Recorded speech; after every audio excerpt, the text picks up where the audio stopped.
Hello, everyone, and welcome to another light novel reading for the Fate series.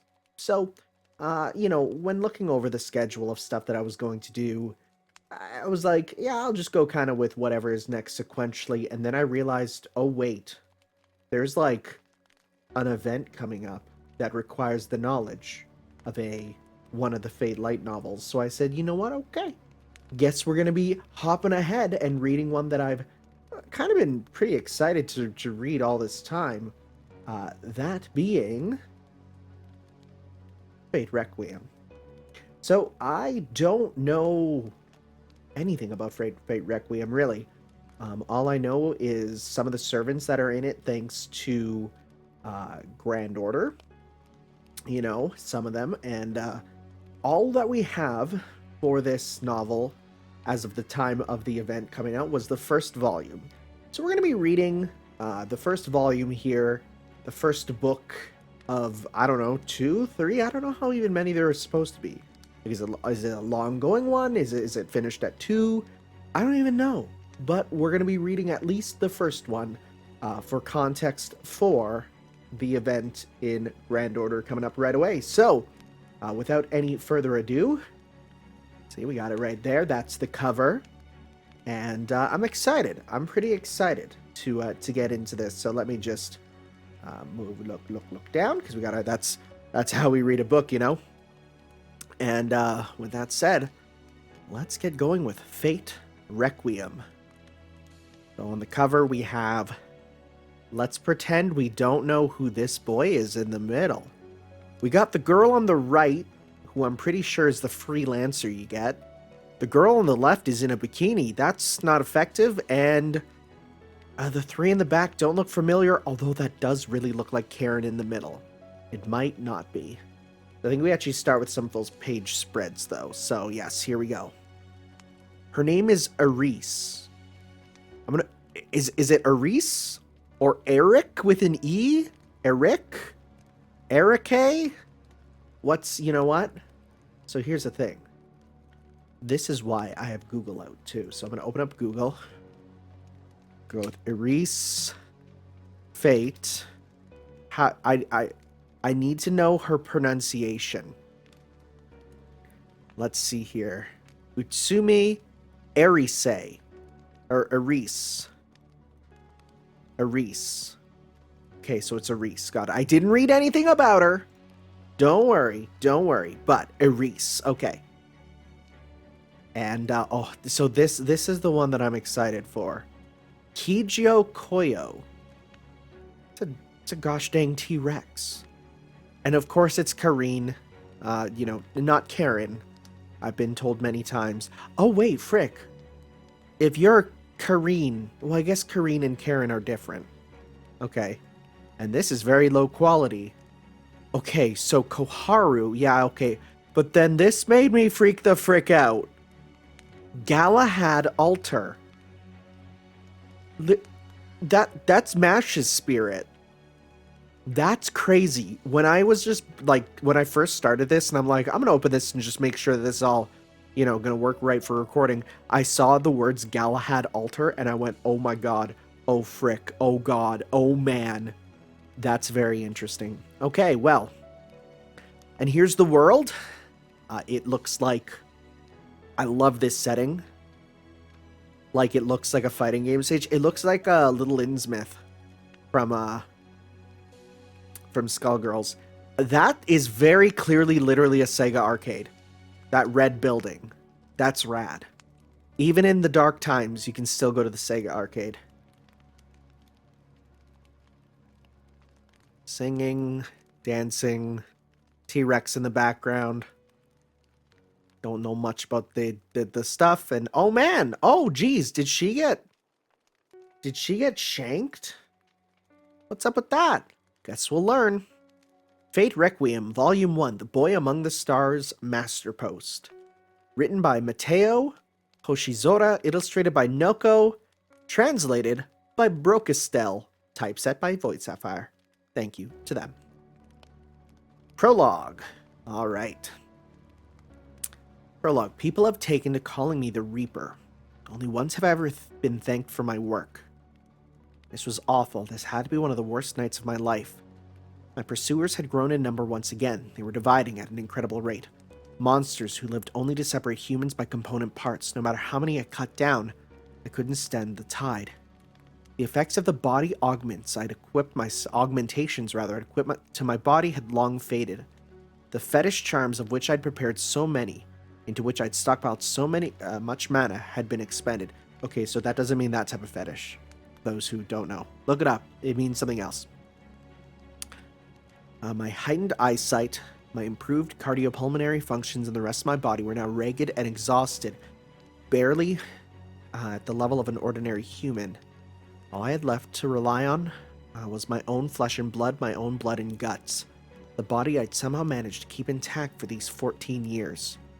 That, and the lessons that had been carved into my heart by a needle of regret. Well, I don't know who's even speaking right now. The material barrier that had coated every inch of my skin had dwindled to its base parameters. A single solid hit would be enough to blow me into pieces like a plate dropped to the floor.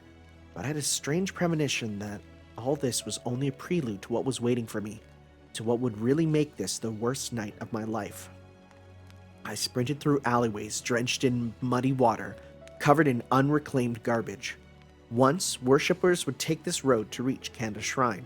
I tumbled down on one of the narrow, steep steps of stone stairs that split off into innumerable branches. And as I did so, I landed a flying kick on the behinds of the two men ahead of me, the uninvited guests. Ugh, we still not at the harbor? My heart's about to damn well burst, girl. I'm gonna drop dead right here. One of the men tilted his head to look at me. You know damn well you aren't. If you're gonna live as long as you have, you should try to have the courtesy to scrape together a century or two's worth of wisdom. You can't do that, at least shut up and run. Hey now, if you're gonna put a sock in it, it'll be when I go meet the Buddha. You can cut off my head right now and my mouth would still be chattering. Like hell I would, because I'd tie it shut myself with a good meter or two of wire. Huh. Okay, we got two kind of jokers. How many dozens of times has he made some dumb immortality gag? It had gone beyond getting on my nerves. He knew better than anyone that he could be carved to pieces or shot full of holes and it still wouldn't be enough to kill him. Although for all that, he was still in almost as sorry a state as I was right now. Even in this day and age, when immortality was hardly a rarity, what? What does that mean? He was still making me listen to his nonsense. And what was he talking about meeting the Buddha anyway when he was a Jew? What? Okay, what? Whoa, okay, where are we going with this? Just shut up and keep moving. Understood, the other man nodded. His partner skidded as he rounded a corner, almost toppling, and he reached out to grab his belt, writing him as naturally as if he was taking a hold of a jib sheet. What the frick is a jib sheet? Alright, this is where we go with Google. Honestly, that's how I read books. I keep stuff open. What is a jib sheet? Also, why is my avatar, like, freezing up? What's up with that? Come on, dude, we're just reading a book. A jib... Oh, it's about sailing. Of course I wouldn't know anything about that, frick. Once we reach the docks, they cannot best us. His wild black hair and an unshaven beard carried the smell of the deep. It was something wholly unlike this town's artificial landscapes. The scent of real sea breezes and real shafts of light carved deep into his soul. Understood. I'm counting on you, Captain. Is this Blackbeard? No way, it's not Blackbeard, is it? His response was silence. The starkness of the difference between him and his companions still took me aback. Could it be that sailors simply disliked wasting words? I didn't think so. He likely just didn't trust me yet. In any case, though, I was glad that I had not made an enemy of this strong, silent man of the sea. Things could have easily gone differently. And besides, I couldn't deny that I had found something unexpectedly endearing in the twin gray flames burning beneath his chiseled brow. Needless to say, the captain's dominion was the sea. On land, he could not fully exercise his power. That's why we were making haste to the harbor. I was only collateral damage to the monsters pursuing us. The real target was my companions, the two men whose protection constituted my current job. One was a heroic spirit who had come in answer to my summons, a servant, the zenith of necromantic magic. The other was human, for he had abandoned his humanity long ago. Huh. Any denizen in this city would have told you that servants are safe and harmless, but peaceful and happy though this thought may be, only they believed it. That was why people like me existed, to maintain the illusions of their everyday, by doing the work that anyone else would revile, the work of killing servants with our own two hands. Huh. Okay. So in that opening sort of artwork there, where it just showed the servants out and about, and specifically a T-Rex, just the fact that they're just free and out is like, okay, well that explains that. In this world, they're just known, maybe. She too had been one, someone I had been assigned to dispose of appropriately. Her name had been Kundry, a pagan woman gone mad with love, the lingering fragrance of her loathing, the vicious curse from an enemy I should have finished with. Her terrifying, meticulous booby trap had survived her death, and pursued us relentlessly even now. Those little sprites. They would chase us forever, gorging themselves on the mana that suffused this town. I'd expected that she might make her appearance mounted on horseback. I had not expected her to have any knowledge of summoning magic. Nothing to that effect had been mentioned in any of the documents I had scoured. The creatures Kundry had called forth were little sprites called gremlins, newcomers in the world of magecraft and monsters for the modern era. They made their nests in machines and electrical appliances. Appropriate for this town, I thought. Vermin who swarm around open ley lines. Efficient, I suppose. This wasn't the time to be marveling. Aside from anything else, they had come close to chewing off one of my fingers not a few minutes ago. But this struggle too would end, if I could set these men to sea. Over there, drop to that waterway. The side street goes straight to the harbor. Damn it, girl, one-way street? Ain't my thing at all. He didn't even bother, trying to put on an air of urgency. Water shone slick on the concrete at the side street. The tide was ebbing, an ideal time to set sail. Well, ain't that lucky, Reaper girl. Looks like you'll be able to give us the nice little send-off you wanted after all. Damn right it will. I won't be sorry to see the back of you, of either of you. The Reaper really don't pull any punches, huh? What was that earlier? Looks like Hendrik has once again failed to take a wife. Maybe he'll hit the jackpot another 7 years? The talkative one cast a glance at his partner's back. The captain remained as taciturn as ever, but his shoulders seemed slumped just a little. 7 years. 7 years' time. 2,500 odd days? I didn't know how it felt to immortals, but to me, 7 years' time seemed unimaginably far away. It was a world hidden beneath a pitch-black fog, with no guarantee will ever come at all. I'm, sorry about that. Ain't nothing, girl. I'll cheer him back up again. Bit of a shame, though. I like this town. It's noisy and crazy, and it was ever so willing to look the other way for us. I see. As long as you two remain here, there can be no guarantee of that. That's why this was always going to happen. The sails of the yachts moored in the harbor began to come into view. I expelled an inadvertent sigh of relief. Careful now, Reese. You mustn't let your composure slip, not even for a moment. Presence of mind, words my master taught me. Maintaining one's composure did not mean denying one's emotions. It meant accepting them. Anger, bitterness, suffering, terror. Welcoming each and every one as an old friend, turning none away. Without doing that, it would be impossible to take a step back and view oneself objectively.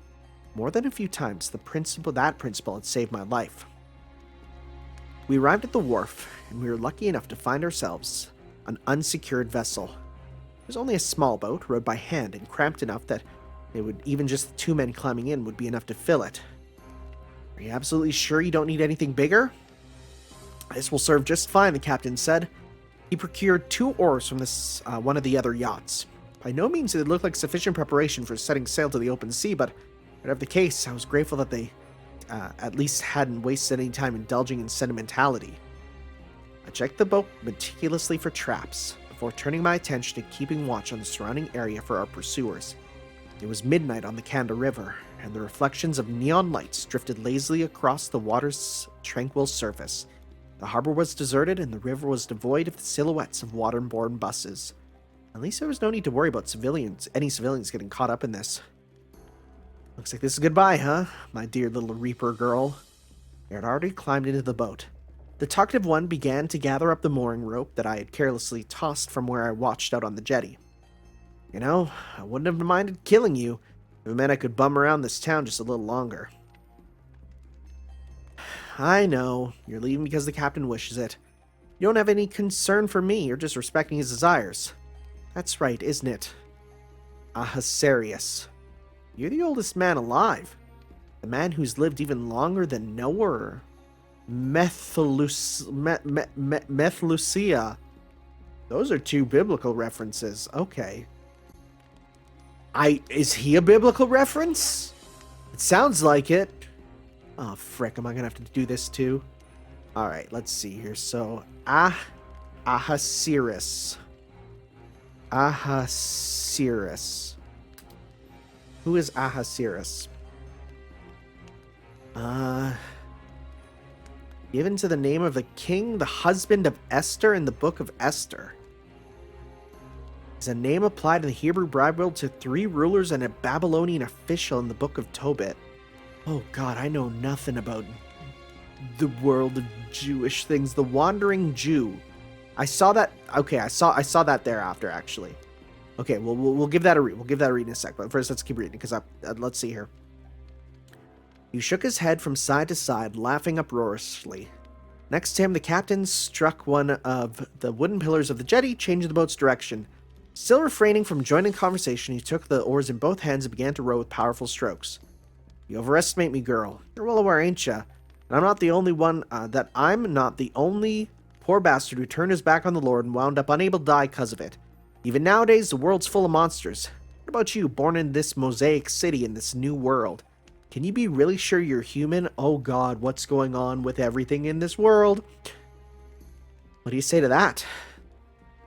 The little boat left the jetty behind, slipping easily through the water, growing smaller and smaller.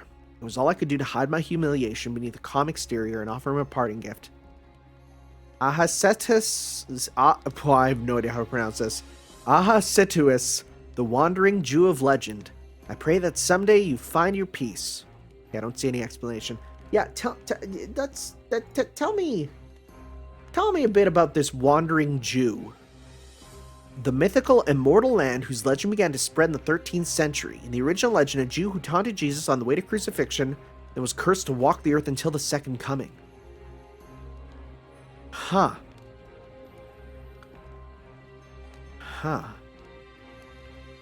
There's a lot here. Oh my god, he appears in a ton of stuff, huh? Oh, he is... I love how it's like I'm reading this like super popular thing. Like this thing that like apparently is referenced everywhere. And it's like, oh, I've never heard of this. I've literally never heard of this. Now my only thing I'm going to look for, does the word fate appear here anywhere?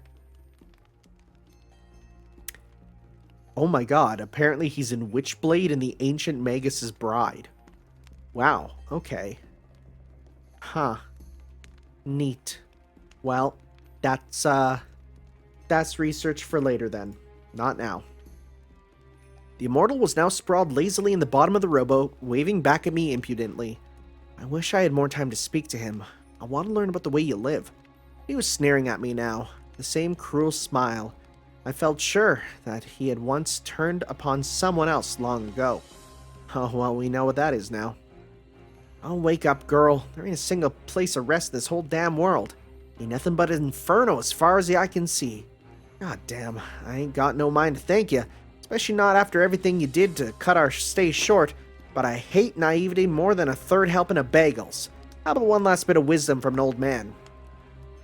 The currents of the Kanda River had finally taken hold of the rowboat, and it was rapidly receding from view as he shouted from the stern. Try and enjoy yourself a little. That's how you live a splendid life. How carefree he smiled. Spouted nonsense till the end. How am I supposed to do that? It might have been a valuable piece of advice for a man with centuries more experience than I, but it wasn't the kind of joke I wanted to hear. I knew no small number of people who had striven to enjoy their lives and died all too soon for their trouble. What did pain or suffering matter in the face of that? Above all else, I did not want to die. The hairs on the back of my neck stood on end. The gremlins had closed the distance, and now they had us cornered in this place. A few seconds after my prophetic chill came the sound of claws scraping on asphalt. 1,000 chittering shrieks. All at once they burst forth from the shadows of the harbor and surged across the decks of the boats docked by the wharf. Not this again. They had no eyes for me anymore. They splashed across the surface of the water, racing after Ahasedis and the captain. They might have been weak individually, but if a horde of this size reached the boat, it would sink in an instant. The situation sent a shiver of fear through me. I leveled my final trump card, my arcane bolt, Freyschütz, at their vanguard, and barked a warning across the water. Oh my god, she has the devil's bullet. We know all about that, because that's what Moriarty has. Captain! Before my shout had even reached him, he had pushed his oars onto a Hestus and now stood upright in the unstable little boat. I heard the rushing sound of him sucking in a great breath. Yo-ho! Ho-ho-way! Yo-ho-ho-way! He bellowed as though awakening after a long silence. Or rather, he sang in a mighty booming voice that could only be produced by his broad chest. A sailor's song, a sea shanty of the kind true men of the sea, hummed under their breath. In that moment I saw Ahasedis' scrawny arm thrust lazily upwards. The distinct pattern on the back of his right hand that for an instant flared dull red. Oh, command seal. We're setting sail, Hendrik. Looks like it's goodbye to dryland for a while. Hisa! An order made by command seal, one of the crown jewels of magecraft. From master to servant, and the captain responded instantly. His piercing whistle echoed throughout every corner of the harbor. Space began to warp, and a barrage of concentrated magecraft struck my cheek. Raise the anchor, unfurl the sails, set the lookout. Tonight we set to sea. Tonight we are bound for the sea of endless storms. The captain roared, and voices answered his call from below the water's surface. Hee-ah! Vile laughter now, like the creaking of bones, and voices that continued in song even so. Ha, ha, ha, ha. Where's your bride, Captain? Give us a drink from the shore, Captain. Give us spirits to put fire in our throats. He saw, he saw, he saw. Beneath the boat, a host of pale wisps swirled. From the gremlins who had been racing across the water to close in on the boat, not even flinching at the unveiling of the captain's magecraft, now arose a shriek of warning. An edge of red cloth sliced upwards from the water. It met with the two gremlins about to reach a boat, cutting them quite literally in two. A crimson sail. A black pillar now rose from the water, knocking the rowboat aside. As though they had been waiting for this moment, the pair abandoned their vessel to leap to it. The waters of the Kanda River boiled and churned as an enormous hull slowly revealed itself. A sailing ship, an oak-wrought galleon, of the kind that forged the path across the Atlantic Ocean during the Age of Discovery. A bowsprit that thrust forth threateningly from the prow. I have no idea what half this frickin' boat talk is. A gentle curve of a sturdy hull. A quarterdeck like a fortress towering intimidatingly over all it surveyed. 3 tall masts pierced deep into the night sky, and from them billowed sails colored the red of blood. The greatest noble phantasm of the Wandering Dutchman. Oh, wow, okay, I saw the words Flying Dutchman and Wandering Dutchman on the page for the Wandering Jew. That's really interesting. Huh. So there's the Wandering Dutch galleon, the Flying Dutchman. A ghost ship cursed to drift eternally upon the storm. Oh no, that's her. Sorry. She's putting on an accent, I guess. I was bearing witness to the manifestation of a most unique kind of magecraft. My cheeks began to tingle. A shiver ran through me at the sight of the sails and the hull. Blood red and pitch black, just as the legends claimed. A ghost ship cursed to share the fate of its captain, the Wandering Dutchman, never to rest or be granted relief. The waves lapping at the jetty were now getting higher, threatening to sweep me away, but I couldn't tear my eyes away from the spectacle of the ship and its manifestation amid a mighty corona of energy. The gremlins who had evaded the attack from the sails tried to cling to the ship's hull, but the wisps on deck would not brook such a means of boarding their vessel. One by one they changed form into the spirits of sailors and descended to the deck, brandishing their cutlasses at their belts. It all looked almost like a fairground attraction. They too were bound by the curse of the Flying Dutchman, one part of a terrifying noble phantasm. There were never any mercy to be found in their blades. "Ha! He saw! Worthless scum ain't even worth turning the cannons on him. Give us more blood, Captain! He saw!" This battle was theirs. To watch with ease with which they overwhelmed the throw, one would never imagine how much they had struggled on land. A Hesetis watched from on high. It might have been the correct approach for a master, but something about it grated on my nerves. The final gremlin was dispatched with a blow from the captain's oar. "Stow the chatter, my lads! Now set a course for open sea!" Once more he gave the order to set sail. Brandishing his oar towards the night horizon, lightning flickered on, and there came a distant roll of thunder. It had been the same on the night of their arrival. Now, the eternal storm waited for them once again. The ghost ship forged onwards, wind swelling in its tautened sails. Its silhouette grew smaller until it was lost in the darkness.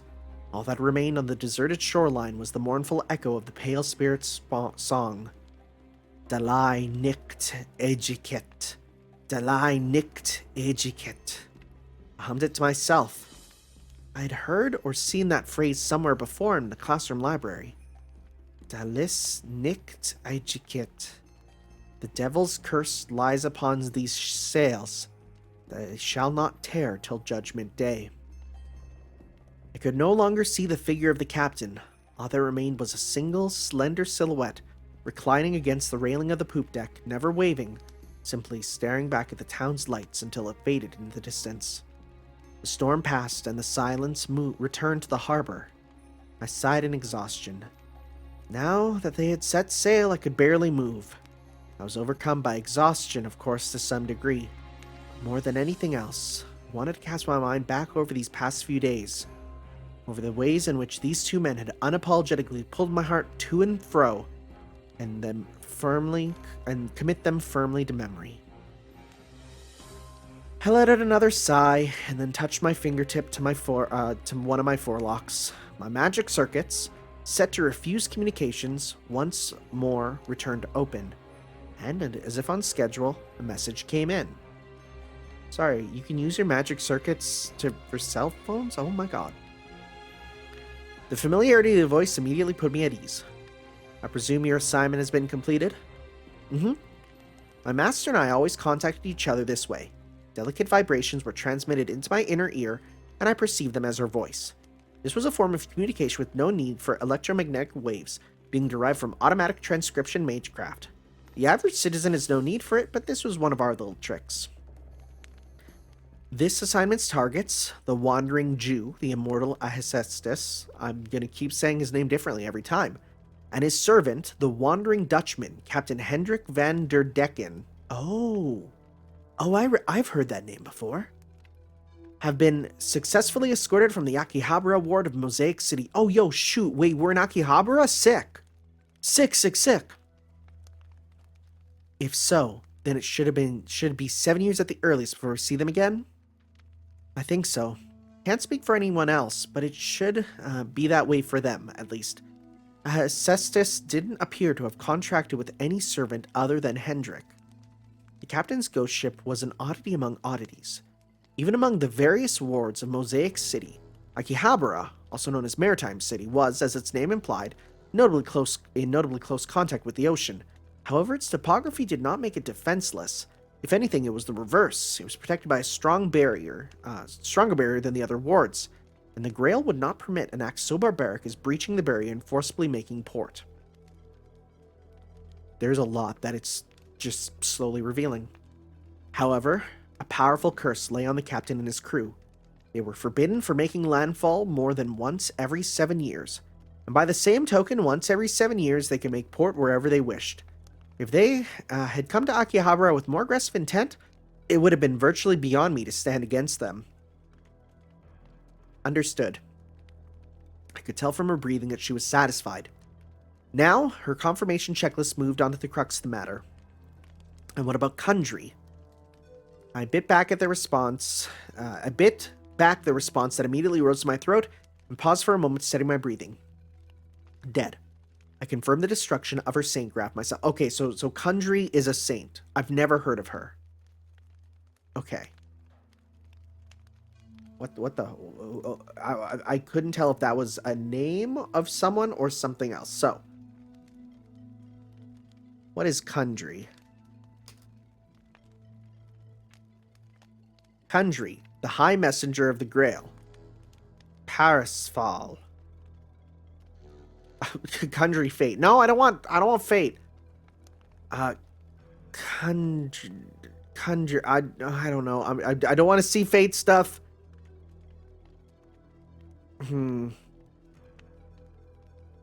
What is the Parasfal myth?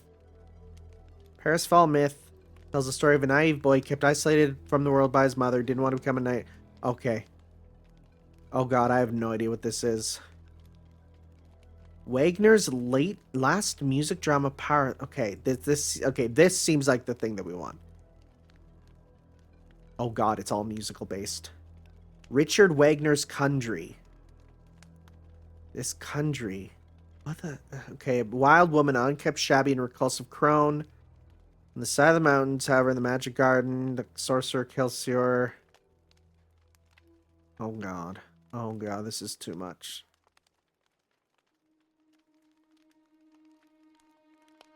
Yep, this is for deeper study later. This is a lot. Okay, it's fine.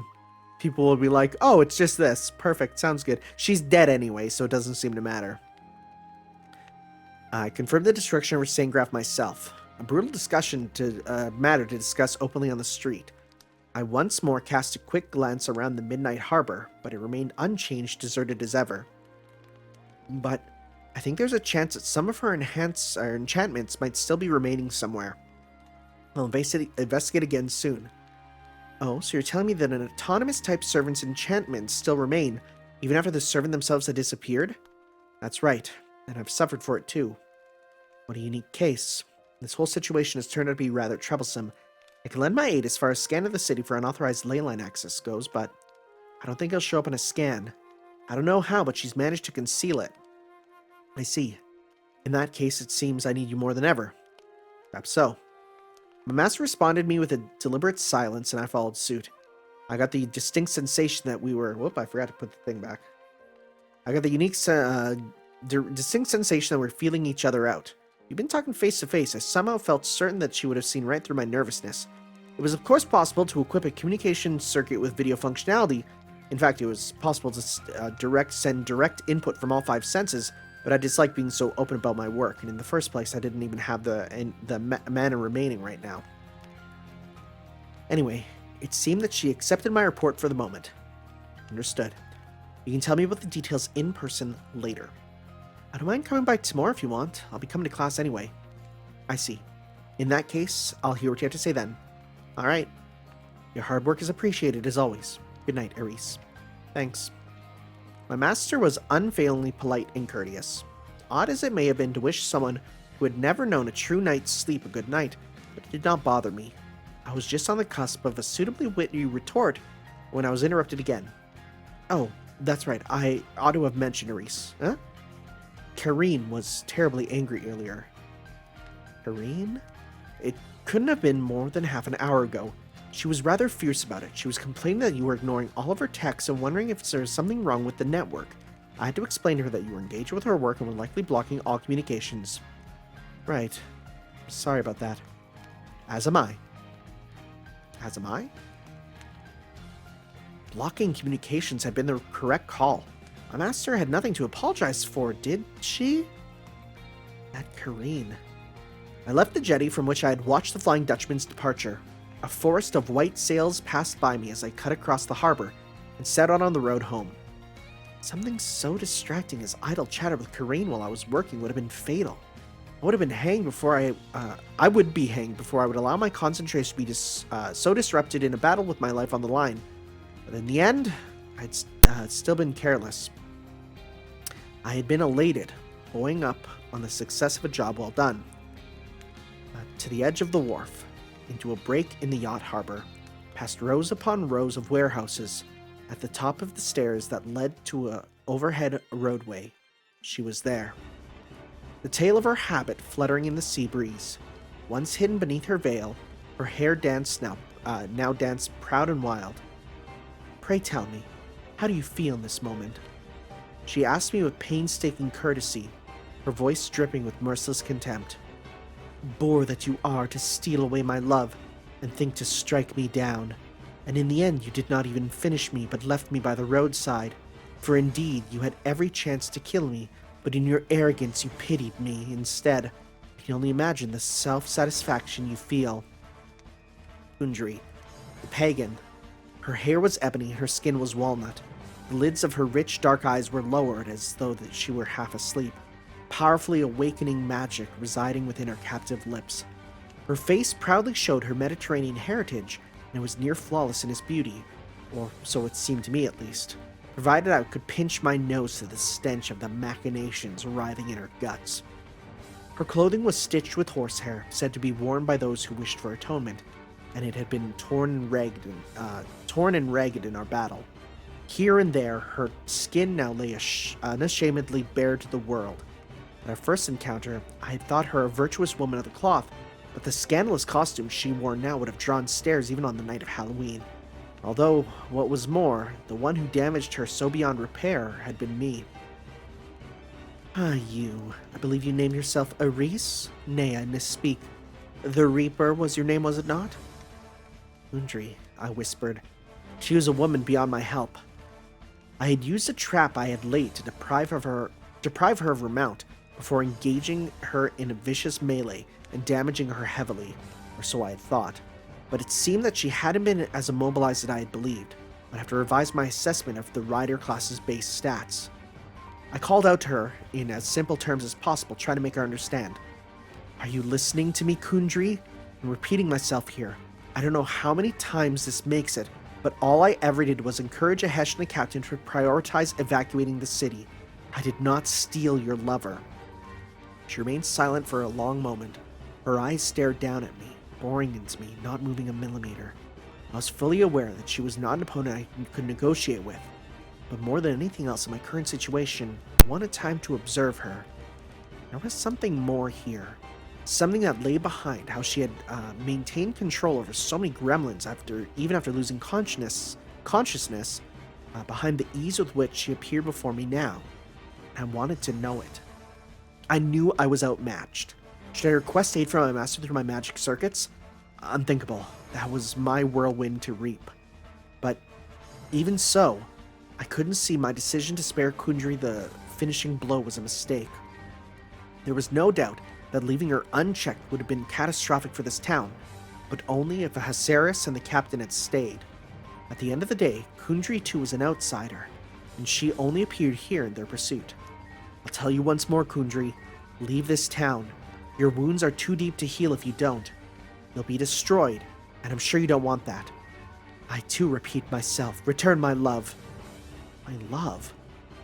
I was surprised. So blinded while she was in pursuit that she had followed us here without realizing even the simple truth. You're too late, Kundry. Your love has already set sail, and unfortunately, all the monsters you sent in wait for us had been destroyed. Continuing your chase anymore would be pointless. Their departure I was sure about. The destruction of her traps I was not. But whatever the case, all I wanted was to persuade her to give up. My love has left me behind. Ugh. A wail of grief arose from her throat as she bent over double. From between two hands tearing at her hair, her burning gaze pierced into me. I will take my vengeance. The hammer of retribution will fall upon you. She had firmly grasped the raw end of the stick. You can't use the phrase firmly grasp it. Come on. We're talking about Flying Dutchman. Now we're saying firmly grasp it. Come on, you know what you're doing. She had firmly grasped the wrong end of the stick and she wasn't letting go. The flames of jealousy burned bright within her. Wasn't putting an end to this my only option? You would be a fool to try. You can't win against me, Kundry. Do you still think so? Truly think so? I still retain my Saint Graph, Reaper, as you can see. She tilted her neck exaggeratedly as she advanced down the stairs one step at a time. What makes you so certain it is not you who is the weaker of us? Already, your mana has dwindled such that you did not notice my approach. The battle with my gremlins had expended your talismans and gemstones to the last. Is that not so? I kept my silence. You are not but a girl, not even come of age. For your courage in taking up the night watch in this fortress, and for the heavy responsibilities you bear, I admit my admiration. However, a tatter of her habit tangled around her leg, and she dispassionately tore it away. In the end, you are human, and I'm a servant. I know. If this mad queen had some awareness of her nature as an autonomous servant, then there was only one more step left. That's why, Kundry. That's why Akihabara will never accept your existence. That's why, no matter where you go in Mosaic City, you will be rejected as an outsider.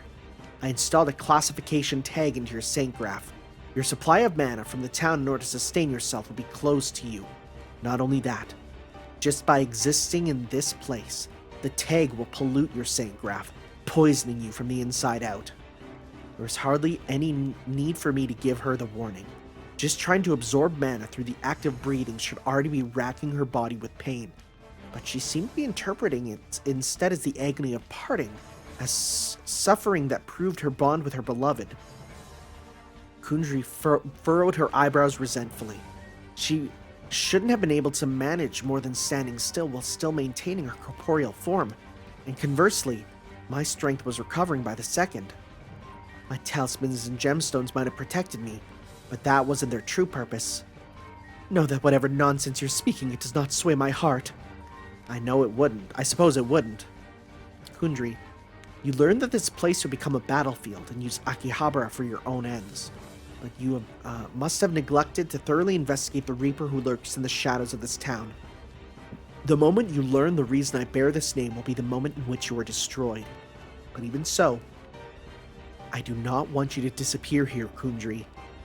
Her face twisted in incredulity. That's a word.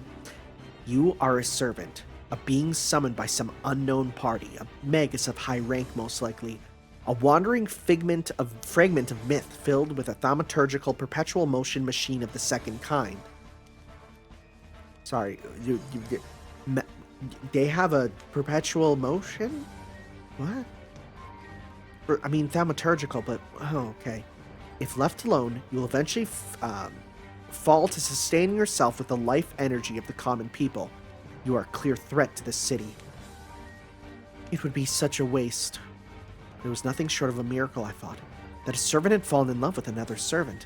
There was no destiny assigned by the Grail. It was an impossibility, one that would not come around twice.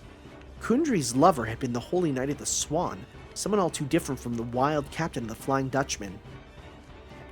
You fell in love with the captain, didn't you? You came to this town in pursuit of him, knowing all the while that your love was impermissible. How many decades did it take you, Kundry? How many centuries? I advanced towards her slowly, deliberately, one step at a time. You aren't a servant, Kundry. You aren't some specter of the past. You're a human, living in the present. A human being. The story she was living now was something entirely new, untouched by any human eye. She had slipped the yoke of the Grail. I kill servants who violate the rules of this town. Of the Grail. That's my job. Can't lend you any aid. And so you'll let me go? At your convenience? My, such consideration. She descended onto feeble, self-deprecating laughter, her posture slumping. Her face was pale and drawn, sickly from the loss of blood. Kundry, you have to leave this town. You can still make it in time if you take the train. The last one hasn't left the station. Cut off from her means of replenishing her mana, she had likely less than an hour. And if my master learned the truth of her survival, all would be lost. There would be no chance whatsoever that she would overlook my transgression. Will the ship return someday? She put the question to me, her hostility faltering. Her voice was hoarse as an old woman's, but it carried the innocence of a love-struck young girl. I cannot say. I didn't have any answer to give her. Although at the very least, I knew that they had shown no intention during their stay here. Their curse was to wander eternally. Working from the definition, it was unlikely they would return to any city where they had already made landfall. After all, traveling back and forth periodically between two cities could hardly be considered wandering. Even if they did visit the same land twice, it would only be after the name of the city had changed and its people and the age it had existed in had moved on, that they would be permitted to dock. What was more, Kundry too was deathless, a creature of legend fated to wander eternal, but the form her curse took was different from that of the Dutch captain or the wandering Jew. It was from world to world that she wandered, reincarnating over and over yet retaining her memories. Once she had been a witch, once the consort to King Herod II. It was even said that she was once a Valkyrie, one of the daughters of Allfather Odin. It was her fate to serve men of strength in every life, only to be used as a tool and cast aside, and that fate would never end, until she was at last reunited with her true love and granted the salvation of death. Now that she had been summoning in as a servant, and was being used once more by another. Ordinarily, her memories... Whoa, what did I do? Did I click on something? I think I did. Oh no. Oh, I stepped on my controller, that's why. That's embarrassing. It's embarrassing for everyone. Right here. Ordinarily, her memories of her different summonings would be reset, but the effects of her unique circumstances extended even here. The hell she was living differed from Ahasuerus' in form, but made it no less tragic. But there was only one thread of hope I could give this woman, struggling beneath the enormous weight of her past. I'm sure that you will meet them again. It all turns on you. No one knows what will come. I am sure that your future can be changed. I drew level with her now. She was close enough that I could reach out and touch her. But in the end, my cheap words and my naive heart were not enough to move her. I was answered with an unwavering gaze and steely rejection. You lie. She shook her head distraught. What makes you think I will permit such self-centered, ill-mannered applause on my stage? What would you know of my despair? She had seen right through me. The desperation that had seeped my words that would have certainly violated the rules of Mosaic City, were plain as day to her. The future can be changed? My future? Well then, come, Reaper, come and kill me if you can. I'm sorry, Kundry. The legends told that Kundry, the pagan woman, would never tell a lie. However, she would never serve the cause of good. She brandished her hand held high above her head. In her palm, mana began to gather and crystallize in the form of something long, straight and long, a spear. A long-handled soldier's spear in the fashion of the ancient Roman Empire. Oh shoot, I just saw a word down there. That spear is... I was reflexively diving away before I could even complete my mumbled sentence. This was a noble phantasm.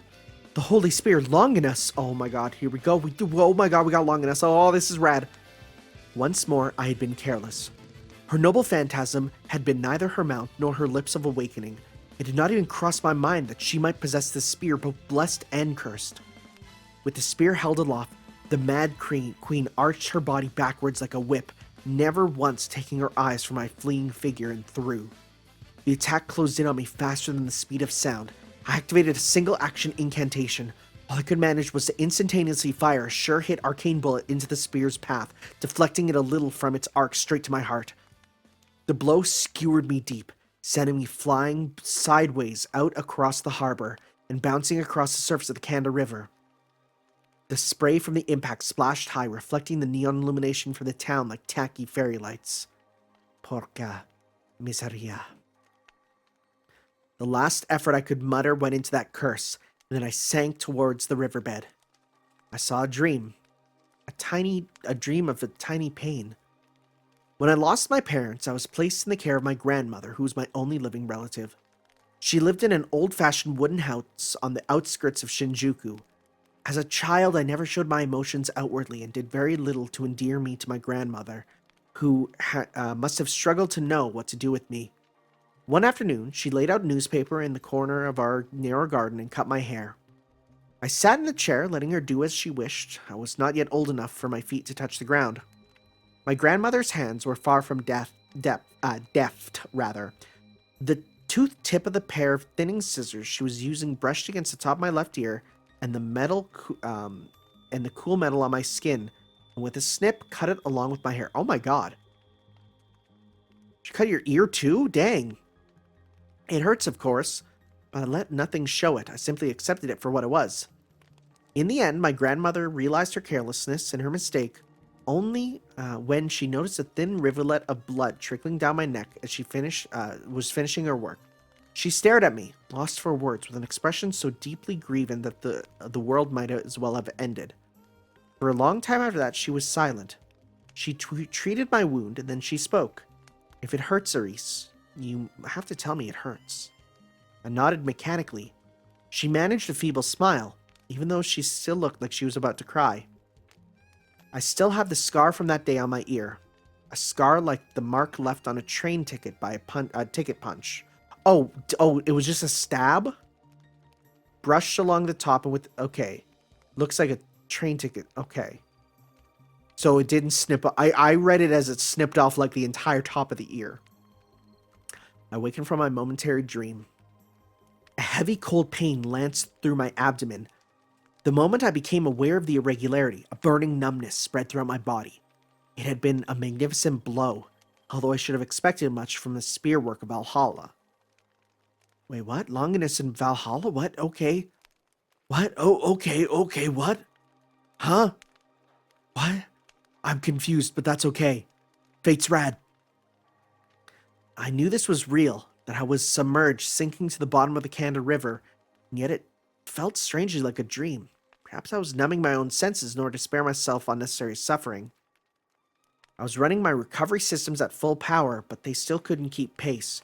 The mental processing power required for self-analysis and the underwater respiration functionality that I'd loaded in case of emergencies would only last a few more seconds at best. Through my wavering vision, I watched the edges of the land skewering my stomach begin to blur and lose cohesion, coming undone from the outside in. The spear was a projection. It wasn't a genuine noble phantasm. If it had been a counterfeit, reproduced by the hand of someone other than its rightful owner. That would make sense. If it had been the true holy spear, an arcane bullet couldn't have. But still, there was something in its framework that came extraordinarily close to the genuine article forged with incredible precision. My lips curled into a self-deprecating smile at the absurdity of my lapse in judgment of the situation I had been placed in. The projection's creator showed no signs of coming to retrieve her spear or any intention of making sure the death of her foe.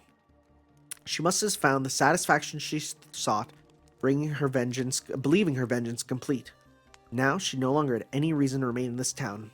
Prayed that she escape Akihabara before her Saint Graph disappeared in totality, although I reserved the right to register a complaint or two with her should we ever meet again face to face.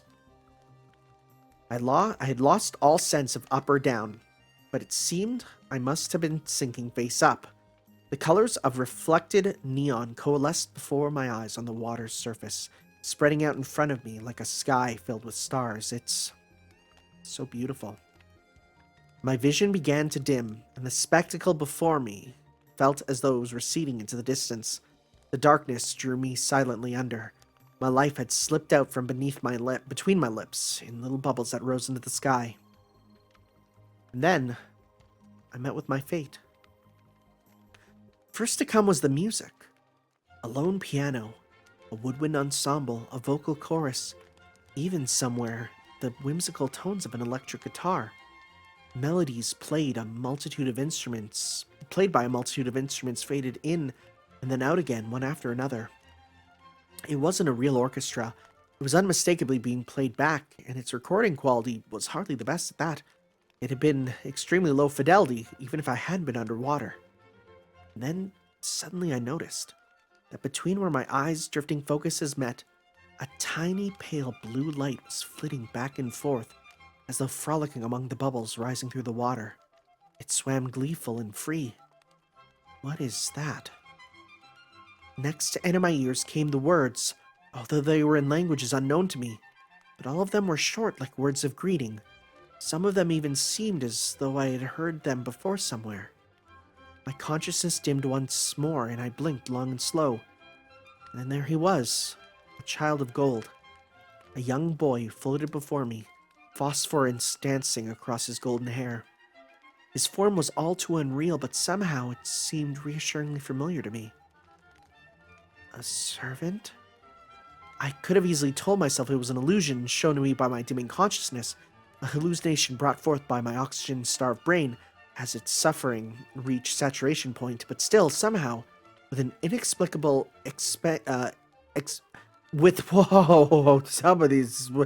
somehow, an inexplicable expectation filled my breast, swirling, warming me from within. His mouth opened. I ask you. He spoke in halting English. He was calling out to someone, to me directly. Are you worthy of being my master? I had no way of understanding what was happening. All I knew for certain was that on that night, my war had begun, that a Holy Grail war had begun, and that single truth overtook anything and everything else to strike deep into my chest. I stretched out towards him, reaching with my fingers that had lost all feeling. And in that moment, my arm was grasped by sturdy claws and I was dragged up once more to the world above the surface. Several minutes later, I was laid flat on the concrete of the wharf, desperately hacking up water, the hand of someone drawing up close to me to pat me on the back. Hey, you awake? You're awake now? The girl who had been nursing me leaned over to peer directly into my face, and then yelled mercilessly directly into my ear, Oi, old man Harry, awake in there, you rotten sack of stupid. The hell you think you're playing at, huh? You better believe I'm kick your sorry ass from here to next week. Old man Harry? Old man? What? It was her, the girl my master had talked to me about. One of my very few friends. Oh, it's just you, Kareen, sorry. My mood had suddenly taken a sudden turn for the worse. The inside of my nose was beginning to sting. Hang on, Kareen, don't tell me artificial respiration? Like hell I did, you dumbass. Okay, she won't have a British accent. I'm not gonna do that. I'm not gonna do that. I'm telling you, keep it down. Yeah, nope, not gonna lie. I thought about it for a bit, but Momi was saying you'd be fine, so that would explain it. So, you were the one who helped me, Koyu. Thank you. The hulking form next to Kareen rustled a little in place of a response. The visage of this creature who had fished me from the water was a clear oddity, even by the standards of Mosaic City. She resembled nothing so much as a black dinosaur with great horns growing out from her head. This was a servant who called Kareen master, the berserker Ogress Koyu. Kareen had nicknamed her Momi, short for Momiji. Another reading for Koyu, Autumn Leaves. Even knowing her true name, I still struggled to reconcile it with her appearance, but by no means did I mean to denigrate her worth by saying that. Hold on, I'm right here, you know. The girl who told Momi to dive in and save your sorry ass. You're rewarding me for my efforts, right? You're treating me to takoyaki, right? Wait, who's, that's her, right? Right, okay. For some reason I thought the dinosaur said that was freaking out. No idea what you think I'd do that for, although I'd gladly treat Koyu to as much as she wants. What? Kareen's mouth kept running and it showed no signs of stopping anytime soon. I rolled over exasperatedly and made to pick myself up, and was pushed back down decisively by Koyu. No moving yet. You would never think her arms ended in such wicked claws, so gentle was her touch. But even so, it was firm enough to permit no disagreement. I tried to twist my body around as I lay sideways, and a wave of agony crashed through my midriff. I winced, almost passing out. Shouldn't have surprised me. After all, I'd been skewered through by a spear up until a few scant minutes ago. The weapon itself had vanished by now, but it had left its mark clearly on my flank. Come on, just rest a bit. Listen to Momi. Where do you think you're going anyway? With a hole in your guts you could drive a bus through. Didn't you realize Didn't you realize that if it weren't for Momi's healing, you'd be dead by now? I guess so. Heat blossomed steadily throughout my abdomen as my metabolism began to accelerate. Even though Koyu was a berserker, she was oddly well versed in healing arts. I placed a great deal of trust in her capabilities, her master notwithstanding. It was not the first time I had unexpectedly found myself having to make use of her power, or even the second. She's incredible, isn't she? Koyu, I mean. I don't know why I'm even surprised anymore. Well, maybe be a bit more surprised if she hadn't had to patch you up all the time, dumbass. How many times do I have to tell you anyways? You should call on me to help with the big jobs? Korean paused in her tirade to heave an exaggerated sigh. Well, in the end, I guess you're just lucky to be alive, huh? You're telling me. I managed to catch a glimpse of the pattern of the command seal glowing on the back of Karin's right hand. Normally it'd be transparent, indistinguishable from her bare skin, but now, thanks to her healing magecraft, it had awakened. The majority of its strokes had been expended. It looked like it would take a few days to recover. Oh, so in this universe we got command seals that come back. They're not gone permanently. Okay. Only now did I realize that spread beneath me lay Karin's shirt. It was soaked through and wet with blood, although the blood stain was smaller than I would have thought. My wound was still agonizing, but the flow of blood had stemmed, and it was already acquired a thin covering of granulation tissue. Karin, this is... Don't worry about it. Karin produced an antibacterial patch from the pouch she had carried and gave a little smile. I must have been more fragile than I thought to have been at the point of showing her a moment of weakness. Koyu, as still silent as ever, was keeping watch even as she applied her healing magecraft, though no matter how much time passed, all remained quiet on the wharf. Kundry had disappeared and left this town, or so my intuition told me, but even so, unanswered questions remained. They stayed lodged in my memory as items requiring urgent investigation. I quickly turned to Karin. Hey, how did you know where I was? I asked. Ain't it obvious? I had to wring it out of your master, on account of a certain somebody not picking up their phone. Got something to say about that, huh? Karin prodded one of my forelocks, an exasperated expression on her face. So that's why. So that was the story behind my master's oddly pointed final line. She decided it was prudent to send Karin to the scene to lend me her help, which ultimately meant that I was not yet strong enough to be worth of her unreserved trust. And I suppose she wasn't wrong either. I grit my teeth in frustration. Still-eyed, sprawling, I cover my eyes with my arm. Just how long would it take before she would acknowledge me as worthy? How long would it have to be before she would assign me work outside of Akihabara? This time it was Karin's turn to ask me a question as I lay despondent. Hey, by the way, Airy Pie, but, I turned my neck to peer in the direction she was pointing behind Koyu. Who's that shrimp? Someone's kid or something? He's a servant, right? What? I started. My premonition earlier that night had not been mistaken at all. That boy was there. His ethereal radiance was nowhere to be seen, and now he was just as sodden as I was. As I watched him, he approached Koyu's tail, brimming with curiosity. I then came too close and was smacked away from it. He was rolled first one way and then the other way, like a kitten playing with its mother's tail. Hey, Eri, don't tell me. He's not anything to do with your work, right? Karin probed me hesitantly. I knew well that servants should not be judged by their appearances, like the T-Rex is currently healing us. But even so, what are you gonna do? You're not gonna kill him, are you? You're really gonna kill him? I was at a loss at how to answer her. I honestly don't know. I've only just met him. What class was he? Where did he live? Who was his master? The questions came thick and fast, and the only answer I could offer was a vague shake of my head. Huh? So you're telling me some sort of a stray servant? I suppose so. Or I suppose he must be. I'd finally regained enough strength to sit upright as I looked down. The back of my hand remained devoid of command seals. Said it always had been, since the day I was born. Oh, it's good. Oh my god, this art is good. Okay, wow. That was just a prologue. I was like, I wonder if we could get a few chapters done today. Nope. It's gonna take more than it's gonna be one of those ones. It's gonna take definitely a little bit to get done. That's why she's in her bathing suit. I see. So if we go back now, right?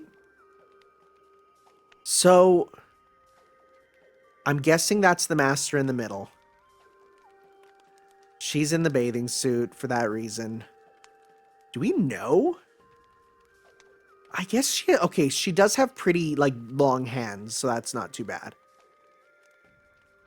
I have no idea who... Right? Who's... And actually, Aris there... I was gonna, again, look at her ear, see if there's a marking, but there's really not. Okay. Well, that's that first chapter, then. I greatly enjoyed that, actually. I will say... Oh, and here's the art. That was, yeah, very evocative of this image. Her outfit is kind of a drip, though. I really enjoyed this, actually. Right? I found this to be it was a bit, I'm not going to say confusing at first, but it definitely, it threw you in with no context, which I feel like is a normal thing for stories in general. Stories, and specifically like Fate sort of stuff, where it's like you're thrown in, you're like, I don't even know what's happening, but it does slowly reveal itself, and that's good, that's good. So, yeah, that was awesome, actually. I'm really excited to read more, because I really like this world so far. It's very interesting. I want to learn so much more, though. I do. I have no idea what a Kundry is. Maybe I'll look that up later, or people will probably explain it to me in the comments. But yeah, I really enjoyed that. I really enjoyed that, and on that note, we will see you guys next time for some more, wherein we do some reading of the. I guess I'm still looking down. I gotta look up here. There we go.